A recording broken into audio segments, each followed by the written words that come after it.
Bueno, oigan, pues estaba platicando con Sergio Salazar de Laboratorios Lister, el químico que siempre nos acompaña aquí en Televisa del Golfo en las diferentes programaciones. Sergio, como siempre, bienvenido. Y qué bueno, porque es una forma de ir reconociendo y conociendo más acerca de lo que podemos descubrir a través de un buen análisis, a través de un buen estudio, y es Laboratorios Lister.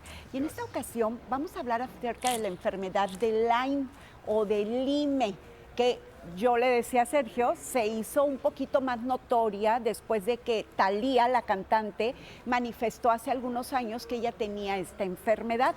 Pero ¿quién mejor que tú para que nos platiques acerca de Claro. ella? Gracias, gracias. La verdad de las cosas, Bates, es que, bueno, yo no sabía este dato, ¿verdad?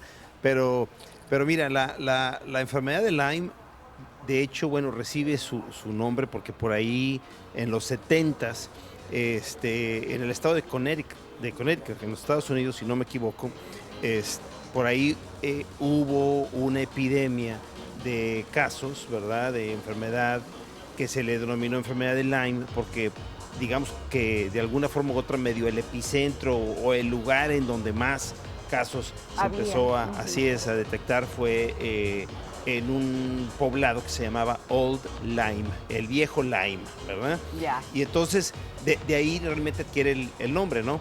Entonces, esta es una enfermedad provocada por una bacteria. La bacteria se llama Borrelia. Hay varias borrelias y más de una puede dar enfermedad de Lyme, pero digamos que la gran mayoría de los casos de enfermedad de Lyme se dan por Borrelia burgdorferi, ¿sí? Que Así la se llama. transmite. Que digamos, no, en este caso es la bacteria propiamente, es la que Ah, provoca la enfermedad, digamos que es el agente etiológico, vamos, ¿no? Entonces, que es a lo que iba. Esta es una espiroqueta, es decir, es una bacteria que tiene forma como de sacacorchos, ¿verdad? Está medio como enrollada sobre sí misma, ¿no? ujú, Entonces es como una espiral, ¿no? ya. Y entonces es, digamos que prima, más o menos lejana, del treponema, que es la bacteria que provoca sífilis, por ejemplo, ¿no? Ujú, Uno de los, ¿sí? Treponema pallidum, por ejemplo, ¿no? sí. Entonces, bueno, el punto es, esta bacteria, digamos que como la adquiere el ser humano es a través de un vector. El vector es una garrapata. Y aquí las garrapatas normalmente son del género Ioxodes, ¿verdad? Y entonces, estas son garrapatas, digamos, que se les llama como de concha dura, por decirlo, porque estas son un poco, hay unas suaves y otras duras, estas son de las duras. Estas garrapatas tienen 3 estadios. Pueden estar digamos que en el estadio que es larvario, después le sigue el de ninfa y finalmente el de adulto, ¿sí? Para que esta garrapata madure al siguiente estadio, porque sufre de metamorfosis, ¿verdad?, necesita alimentarse de sangre.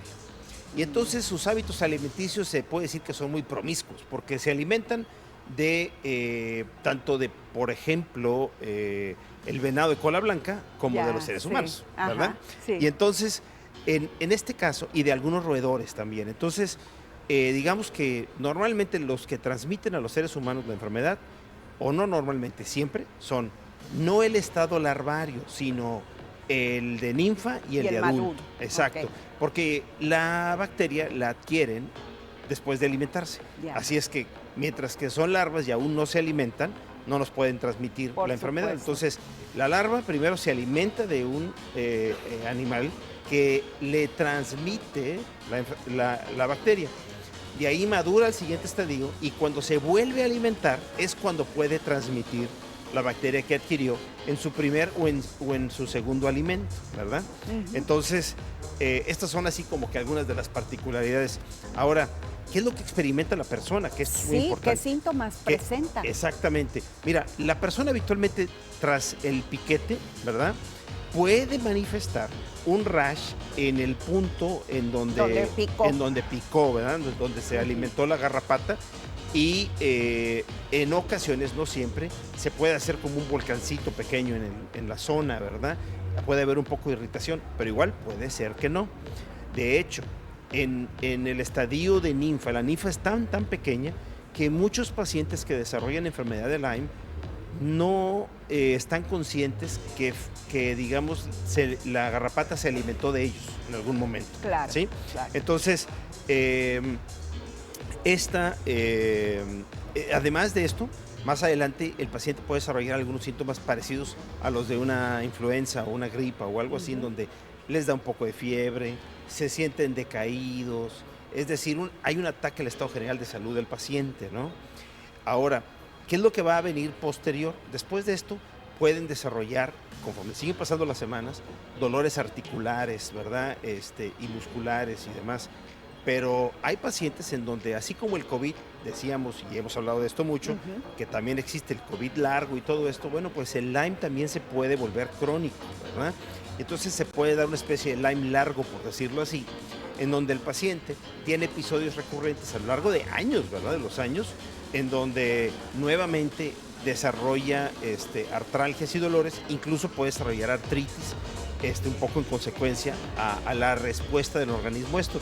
El tratamiento es antibiótico, el médico lo tendrá que dar, y la manera para poder diagnosticar esto pues se hace a través de estudios de laboratorio bueno, que habrá que solicitar cuando se sospeche de un caso de este tipo. ¿A través de sangre? ¿Se hace un análisis de sangre? A través de sangre, exactamente, se hace el análisis y ahí lo obtenemos, ¿no? Hay estudios que son de índole inmunológica, y si no, también los hay de biología molecular, por ejemplo, ¿no? Como PCRs. Perfecto. Mira, aquí lo importante es que sabemos que en Laboratorios Lister existe ya esto. Ahora conocemos más acerca de esta enfermedad de Lyme. Y bueno, pues no dejemos que estas cosas hagan ese estadio largo. Hay que inmediatamente ponerle ya un término. Y bueno, en Laboratorios Lister se puede. Muchísimas gracias, Sergio. Qué gusto saludarte. No, gracias. Y bueno, están apareciendo en pantalla la forma en cómo usted puede contactarse con Laboratorios Lister para esto y muchos estudios más. Muchas gracias, que tengas muy bonita tarde. Nosotros vamos a continuar con más.